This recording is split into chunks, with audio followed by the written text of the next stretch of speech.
Growing up, I learned early that love in our home wasn't unconditional. It was reserved, measured, distributed with bias. And my younger brother, David? He was the one who got it all. David was the golden child, our mother's pride and joy, the one she fawned over and excused no matter what. She packed his lunches, did his laundry, and even assigned me the role of his personal assistant. "Help your brother with his homework," she'd say, as if it was my duty simply because we shared blood. I never got that same energy in return. I was the older sibling, the quiet one, the one who didn't ask for much, so I guess they thought I didn't need anything. At first, I told myself it didn't matter. I was independent, introverted, the kind of kid who found comfort in books and solitude. But even quiet kids notice when they're being ignored. I watched David get praise for the simplest things, tying his shoes, passing a spelling test while my straight A's barely earned a glance. I told myself to work harder, be better. Maybe then I'd be seen. Maybe then I'd finally feel like more than just background noise in my own life. But things didn't get better. As we got older, David didn't just soak up all the affection, he turned cruel. He mocked me for wearing glasses, for being small, for liking things he didn't understand. He would sneak into my room, read my diary, and complain to our mom about what I wrote. When I'd get upset, she'd laugh it off. "It's just how brothers bond," she'd say. He'd put things in my food, actual garbage, once even stones in my cereal. If I hadn't noticed, I could have broken a tooth. And when I complained, she dismissed it again. "You're too sensitive," she'd snap. "Let it go." But how do you let go when your own home feels like a battlefield? David knew exactly how to get under my skin. He bullied me not just at home, but at school too. He encouraged other kids to pick on me, calling me names: loser, monkey, failure. He once told me to kill myself during an argument over something I can't even remember. That one stuck with me. At the time, I was already struggling with my mental health, and hearing those words from my own brother felt like a punch to the soul. Still, our mom protected him. She scolded me for irritating him, as if I had brought the abuse on myself. My dad was barely around, working long hours, emotionally absent, and when he was home, he saw David as a mini version of himself. Loud, confident, rough around the edges. I was nothing like them, and that made me invisible. Things came to a head in high school. David tried to set my hair on fire. Yes, literally, he thought it was funny. My mom? She defended him, said he was just playing, but for once my dad stepped in. He threatened to call the police if David didn't stop. That was the first time someone in my family actually took my side. Later that night, my dad sat me down and asked me to tell him everything. I don't know why, but I did. I told him about the bullying, the abuse, the years of feeling unwanted. For the first time in my life, someone listened, someone believed me, and I broke down. That night marked the beginning of something new. My father enrolled me in MMA classes, told me I needed to learn to fight, not just physically, but for myself. It wasn't about revenge. It was about reclaiming something I'd never had: power. By the time we reached high school, David wasn't just my brother. He was my tormentor. He'd evolved from being the loud, spoiled favorite to someone genuinely cruel. The house felt like a war zone, but no one seemed to care. He'd sneak into my room and sabotage my belongings. One time, I found tiny stones in my cereal. If I hadn't noticed in time, I could have broken a tooth. When I told Mom, she brushed it off with a laugh. "Boys will be boys," she said. "That's how brothers bond." That wasn't bonding, that was psychological warfare. There was one incident I'll never forget. He nearly set my hair on fire. I was at the kitchen counter reading when I suddenly felt heat behind me. I turned just in time to see David with a lighter grinning. I swatted his hand away, the flame missing me by inches. I screamed. For the first time in forever, Dad was home and actually paying attention. He rushed into the room, saw the lighter, saw my scorched shirt, and snapped. "Have you lost your damn mind?" Dad shouted. David froze. Mom rushed in to defend him like always. "He was just playing. Don't blow this out of proportion." But Dad didn't back down. Playing? He could have burned the house down. That moment changed everything. For the first time in my life, someone stood up for me. My dad, the same man who once said David reminded him of himself, looked at me like he finally saw what I'd been enduring. That night, he came into my room, no yelling, no lectures, just silence. Then he sat beside me and said something I never thought I'd hear. I should have stepped in sooner. I broke. All the pain I had buried for years poured out. I told him everything. How David humiliated me in school, how he encouraged bullies to call me names like ugly loser, hairy monkey, how he once told me to kill myself during a petty fight. I confessed how those words had stuck with me through dark nights and lonelier days. I saw my dad's face crumble with guilt. He didn't just apologize. He took action. The very next day, he went to my school and talked to the principal. He made it clear, if anyone touched me again, there would be consequences. Then he did something unexpected. He signed me up for MMA classes at the local gym. I can't always be there, he said, but I want you to be able to stand up for yourself. I was skeptical. A skinny, awkward kid in glasses learning to fight? But I went. Every day. After school, after homework, after enduring more of David's venom. I trained, I focused, my muscles grew, my confidence followed. And then came the day everything shifted. David stole the allowance I had been saving for months. I caught him outside, getting ready to ride off with his friends. Something inside me snapped. I didn't run to Dad. I didn't cry to Mom. I punched him, right in the face. He fell back, stunned, clutching his cheek. I grabbed my money from his pocket, tossed him to the ground, and walked away. He cried, loudly, dramatically. Mom came rushing out, ready to scold, but this time I didn't flinch. Dad backed me up. He stole from your brother. He's lucky that's all he got. For once, I wasn't the problem. I was the one standing. David hated that. He screamed that he hated me, locked himself in his room. But I knew what that really meant. He couldn't bully me anymore, and for the first time, I wasn't afraid of him. Despite all the years of cruelty, I never imagined David could cross a line that would shatter my world completely, but he did, and it came wrapped in the face of the one person I thought I could always count on. My wife, Karen. We met during my sophomore year of college. She had a warmth I hadn't known in my own family. When I introduced her to my parents, even my usually indifferent mom smiled. She was the kind of woman you pictured building a life with, smart, grounded, and kind. After we found out she was pregnant in our senior year, we got married in a small, simple ceremony in my parents' backyard. It wasn't extravagant, but it was filled with the kind of joy I'd been starving for since childhood. For a while, life felt right. I had a job lined up, we had our son, and I believed I had finally broken free from the cycle of pain my brother and my childhood had carved into me. But Karen, she was hiding something that unraveled everything. The first time she cheated, I told myself it was a mistake, a lapse in judgment. She'd had an affair with a coworker, and when I found out, she cried, begged, swore it would never happen again. I forgave her. I told myself we were young, that she was scared, that our son deserved to grow up with both parents. The second time, this time with her ex, I should have known better. But again, I let it slide, not because I didn't hurt, but because I was terrified of repeating the loneliness I grew up with. I had spent so much of my life trying to earn love that I didn't recognize when it was already gone.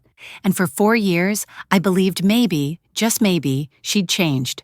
We made plans, saved for a house, talked about another child. But then, 3 months ago, everything fell apart for good. She sat me down one quiet evening, her face pale, eyes hollow. I thought she was going to tell me she'd lost her job. Or maybe she was sick. But no, it was worse. Her words were flat, emotionless. I've been having an affair again, and I think our son might not be yours. It felt like the air had been sucked out of the room. I didn't scream. I didn't cry. I couldn't even speak. My body went still, like it had the night David told me to kill myself as a teenager.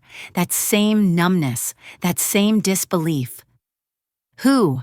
I finally managed to ask, my throat dry. She looked away. David. My brother, the same brother who had made my life hell. The same one I hadn't trusted for a second since we were kids. It didn't make sense. She knew our history. She knew how he'd treated me. And yet she had chosen him.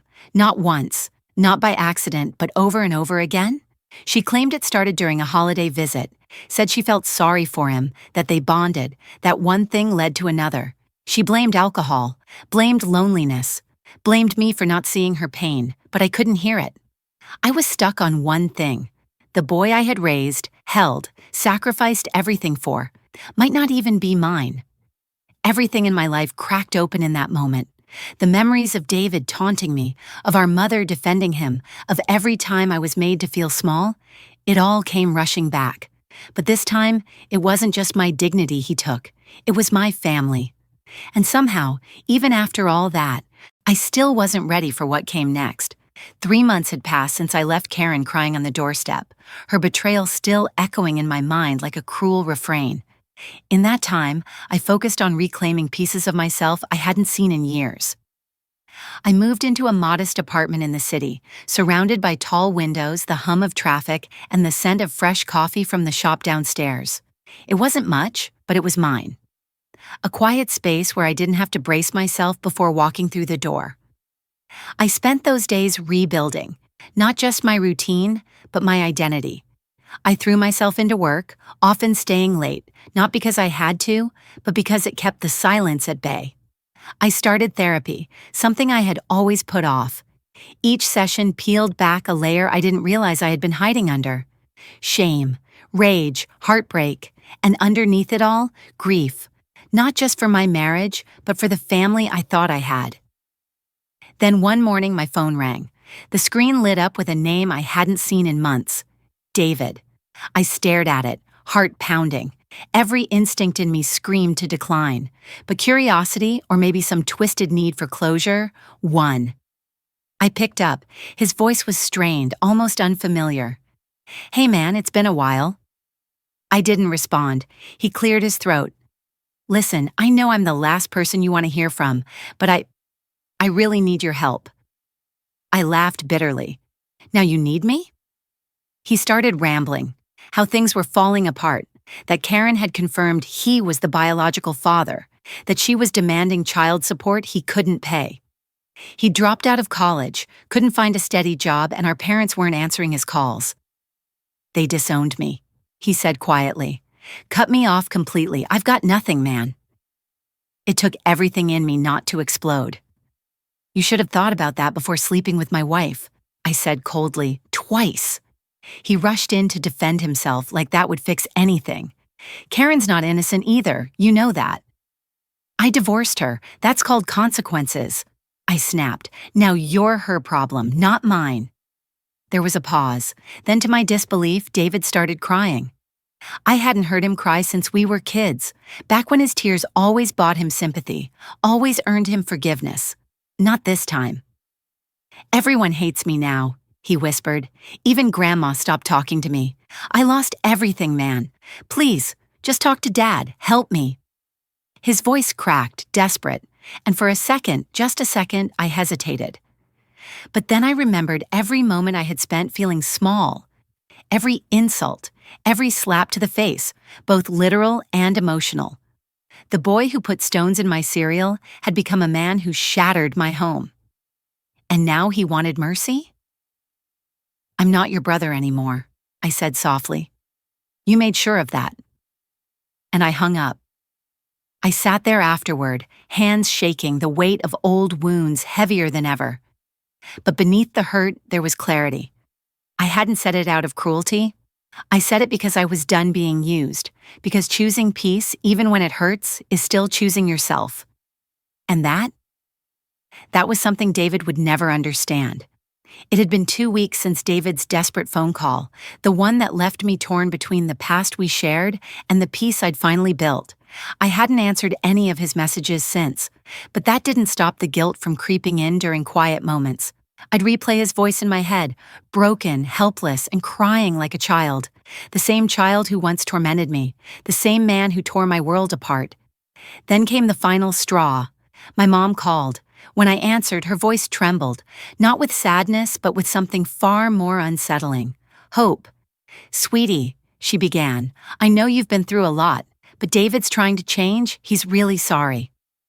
I didn't say a word. He's living with Karen now. she continued, raising Henry together. I know it's complicated, but maybe he deserves another chance. Maybe this is his way of growing up.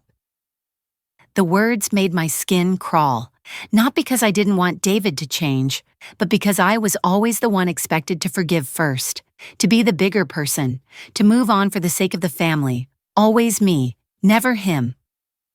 I didn't get a second chance, I finally said. I was thrown away, ignored, blamed, and when I walked out, no one came after me. You're right, she whispered, and I'm sorry for all of it. I didn't expect that, not from her. She went quiet for a moment, then confessed something that made my stomach drop. It was me, she said. I told David about the will. The inheritance. The $2 million my dad had promised to leave entirely to me. I closed my eyes, furious, and exhaled slowly. Why? I asked. I thought he deserved something, she said. I didn't realize how much he'd hurt you. I thought you'd forgiven him. Her voice cracked. But your father found out, and he threatened to leave me too. There it was, the price of betrayal, and yet I didn't feel vindicated. Just tired. My family had spent years breaking me down, and now, when I had finally built something of my own, they wanted back in.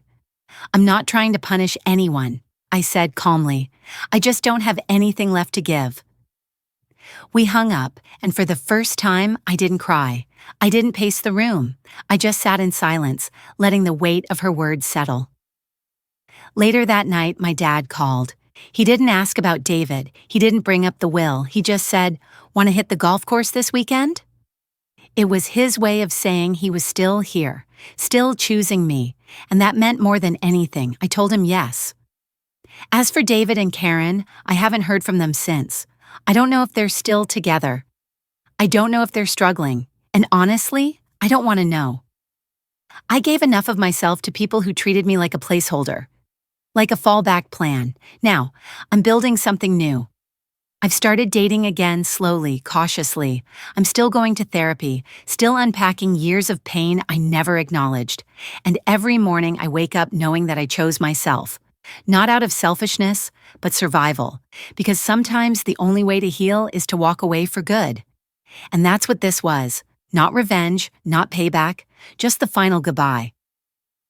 It had been 5 months since I'd spoken to anyone in my family about David or Karen. In that time, I'd kept my distance, rebuilt my peace, and learned how to live without the shadow of betrayal hanging over my every step. My apartment, once a reminder of everything I lost, had become a sanctuary. The silence no longer echoed. It comforted me. I thought that chapter was closed. Then, one rainy Thursday afternoon, a knock came at my door. Not the usual delivery guy, not a neighbor. It was Karen. I froze when I saw her through the peephole, hair soaked, arms wrapped around herself, and eyes already swollen with tears. I hadn't seen her in nearly half a year. The last time I had, she was sobbing on the porch as I walked away. Now, here she was again, this time not with apologies, but with desperation. Against my better judgment, I opened the door. "Hi," she said, her voice barely above a whisper. "Can I come in?" Everything inside me screamed no, but I stepped aside. She walked in slowly, as if stepping into a past she didn't know how to face. I didn't offer her a drink. I didn't ask her to sit. I just stood there, arms crossed, waiting for the inevitable. "I didn't know where else to go," she started. "David. He left." I blinked. "What do you mean he left?" She laughed bitterly. "I mean he packed up, said he couldn't take the pressure anymore, and vanished. He stopped showing up to work. His phone's off. He's gone." My chest tightened, not out of sympathy for her, but for Henry. That child, the one I had once called my son, the one I still thought about every single day. "He left you with Henry?" I asked. She nodded, wiping her eyes. "I've been trying to manage alone, but it's hard. Rent's late. Childcare is a mess. I'm working double shifts, and I don't even know if I'm going to make it next month." I stayed silent. "I'm not here to ask for money," she added quickly. "I know I don't deserve anything from you. I didn't know where else to turn. You were always steady, always kind. I ruined that, I know." I looked at her, and for the first time in a long time, I didn't see the woman who broke me. I saw a woman who had finally fallen off the pedestal she built with lies, a woman now facing the same emptiness she'd once left me with. But I also saw Henry, that boy, his laugh, the way he used to run into my arms, the bedtime stories, the Lego sets, the drawings on the fridge.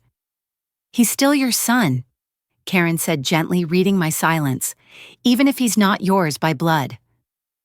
That hit me harder than I wanted to admit. I turned away, staring out the window, watching raindrops race down the glass like the thoughts in my head. Was she right? Could I be part of that boy's life without reopening the wounds she caused? "Why now?" I asked. "Because I can't do it alone," she said, "and because he keeps asking about you." I closed my eyes. That was the crack in the armor. Not her tears, not her desperation, just the thought of that boy, innocent, confused, missing someone who'd once been his whole world. "I don't know what I can give," I finally said, "but maybe I can start with a visit." Her tears came harder then, not pleading ones, but grateful ones. And as she left, soaked and trembling, I didn't promise anything more. I didn't invite her back, but I made one silent vow to myself. I would see Henry again, not because she asked, but because he didn't deserve to be punished for the sins of the people who brought him into this world. Maybe some ghosts don't go away, but sometimes they knock for a reason. And maybe, just maybe, some doors are meant to open if only a crack. I didn't sleep the night before I saw Henry again. I told myself it was just nerves, just the weight of stepping into a role I thought I'd buried. But the truth was deeper than that. It wasn't just anxiety, it was fear. Fear that seeing him would unravel everything I'd worked so hard to hold together. Fear that I would love him like I used to, and be shattered all over again. Karen had agreed to meet at a park halfway between our homes. Neutral ground, no pressure, just a short visit. When I pulled up, my palms were sweating on the steering wheel. I sat there for 5 minutes, staring at the swing sets and the overcast sky before finally stepping out. The wind carried the scent of cut grass and rain-soaked pavement. And then I saw him. Henry was sitting on a bench a little taller than I remembered, legs swinging, fingers clutching a half-eaten granola bar. His eyes scanned the park, bored. Then they landed on me. He froze. "Dad?" Just one word, one breath, and everything inside me cracked open. I didn't correct him. I didn't remind him that biologically I wasn't, because in that moment it didn't matter. "Hey, buddy," I said softly. He ran, arms wide, face lit up like it was Christmas morning. When he crashed into me, hugging my waist, I felt my knees buckle, not from the force, but from the overwhelming rush of memories. Bath times, bedtime stories, that one Halloween when we both dressed as astronauts.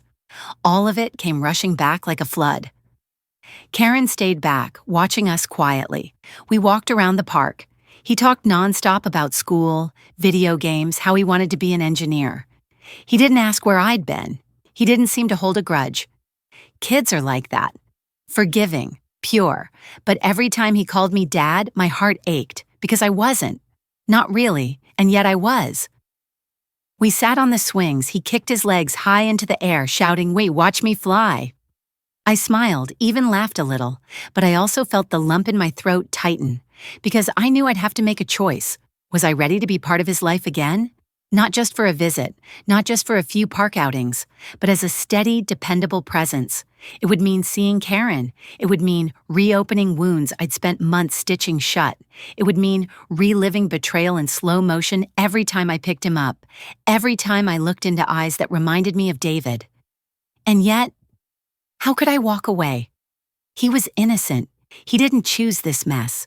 He didn't choose to be born into chaos. He just wanted his dad back. When the sun began to set, Karen walked over, thanked me quietly, and said they had to go. Henry hugged me again. "Will I see you next weekend?"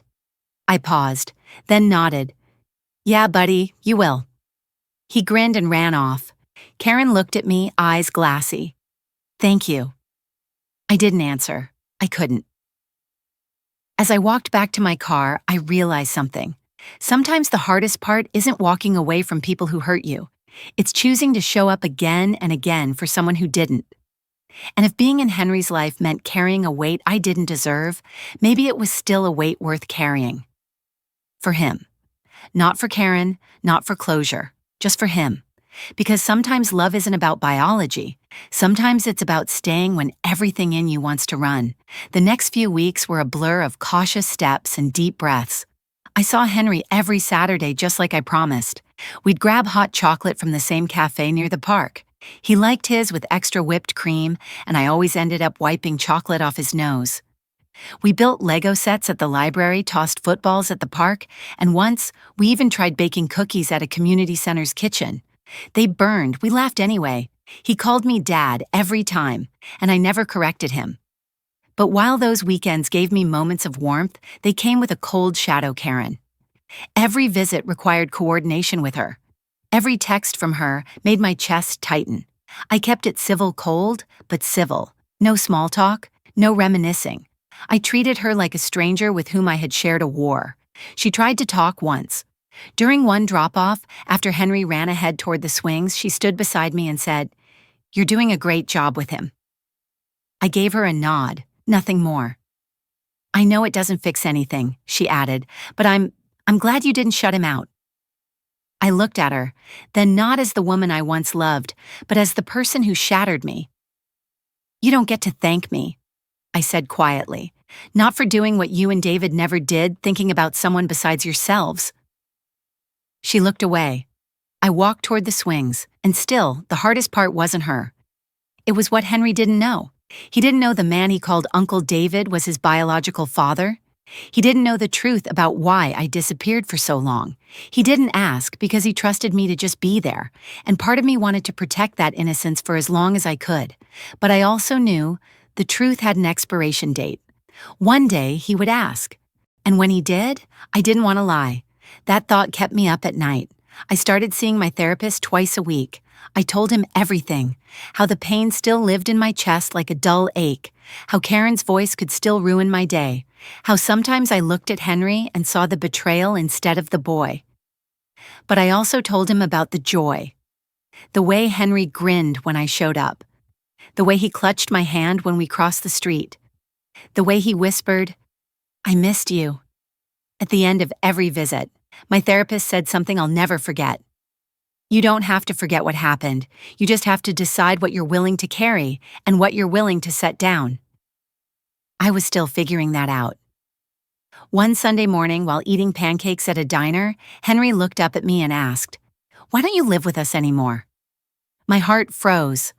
I wiped syrup from his chin and took a breath. "Because sometimes grown-ups make choices that hurt each other," I said gently, "but just because I don't live there doesn't mean I don't love you." He stared at me for a moment, then nodded. "I'm glad you're still my dad." My throat tightened. "I am," I whispered, "always." After I dropped him off that day, I sat in my car and cried, because forgiveness isn't a switch you flip, it's a wound you learn to live with. And I was still bleeding, but every time Henry looked at me like I was his whole world, every time he reached for my hand, I knew I'd keep showing up, even if it broke me a little each time. Because sometimes love doesn't come easy. Sometimes it comes with scars. But if it means giving Henry a better version of Dad than the one fate gave him, then maybe that scar is one I'm willing to carry. If this story moved you, if it made you reflect on your own journey, or reminded you that healing is possible, even after deep betrayal, please consider supporting our channel. Leave a comment below and share your thoughts or personal experiences. Like this video if you've ever had to choose yourself over someone who hurt you. Share it with someone who needs to hear that their pain is valid and that their peace is worth protecting. And don't forget to subscribe to Reddit Family Files for more real, powerful stories that speak to the quiet strength we all carry. You are not alone, and your story matters. Thanks for being here.